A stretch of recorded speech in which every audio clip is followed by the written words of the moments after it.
Hey everyone, this is First Warn Storm Team Chief Meteorologist Brad Penn. I just want to do a quick little update on Maria. Obviously, I am out in California right now at the National Weather Association annual conference, obviously with fellow weather geeks. We're all talking about this storm. And I want to give people in the Carolinas and the East Coast kind of what we're thinking about this storm as we're out here talking weather. Now, the scary thing about this storm is that it's gone through rapid intensification, so it is going to clobber parts of the Caribbean islands, parts of the islands that weren't hit by Irma, much further south, so the middle Leeward Islands.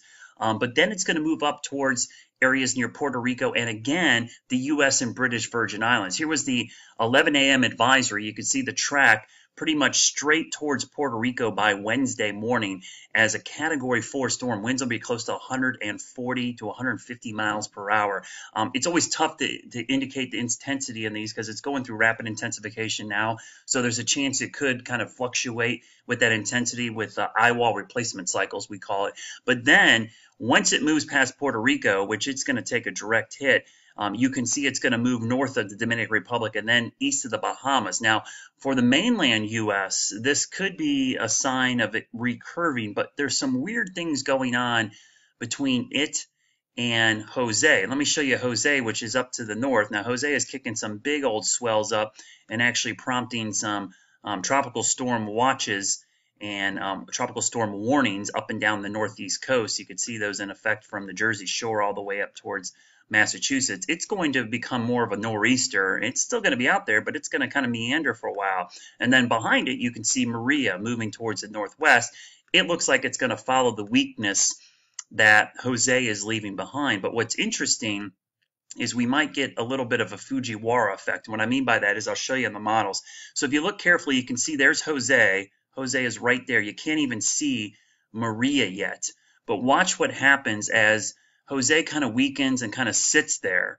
It becomes basically a glorified nor'easter. It'll have the same impacts of a tropical storm or hurricane, but it's going to be moving away from the coast and kind of drifting to the south. It gets into weak steering currents. And here comes Maria.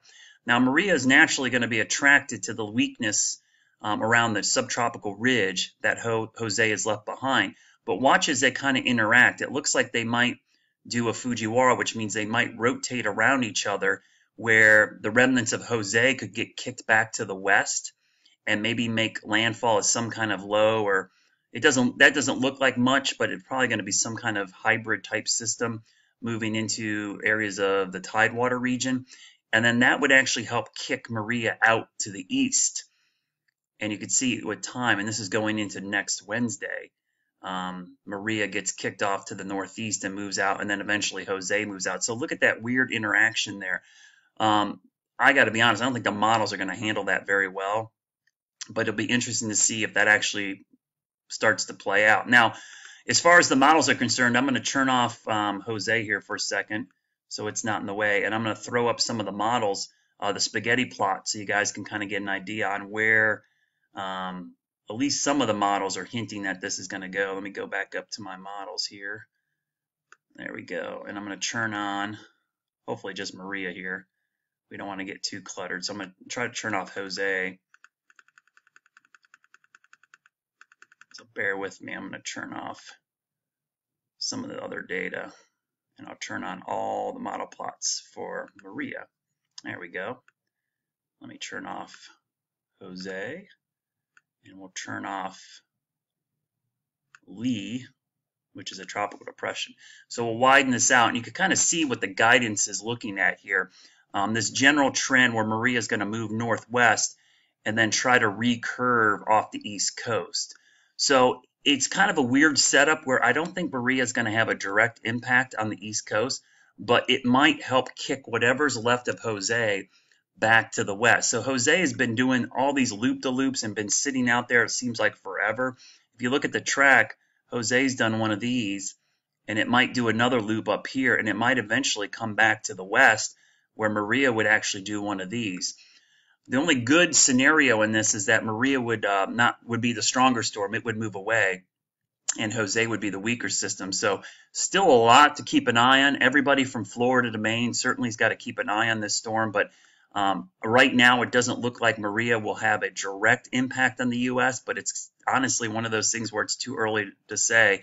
The one area we know it's going to have a major impact is down here in Puerto Rico, the Virgin Islands, and Martinique, Guadeloupe again, Montserrat, um, St. Kitts. I mean, it's going to be a bad storm down there as a Category 4 or 5 storm. So think about the people down there. I will try to post another update coming up tomorrow on what I think is going to happen with this storm, but we'll have you covered. It's way out there still. It's still 5 to 6 days from making it through the Caribbean into the Bahamas, and then probably another 4 or 5 days as it moves off the East Coast. In the peak of hurricane season, this is kind of what you expect, but this has been a crazy season so far, and there's likely to be a couple more surprises left in this hurricane season, which ends at the end of November. Have a great day, everybody.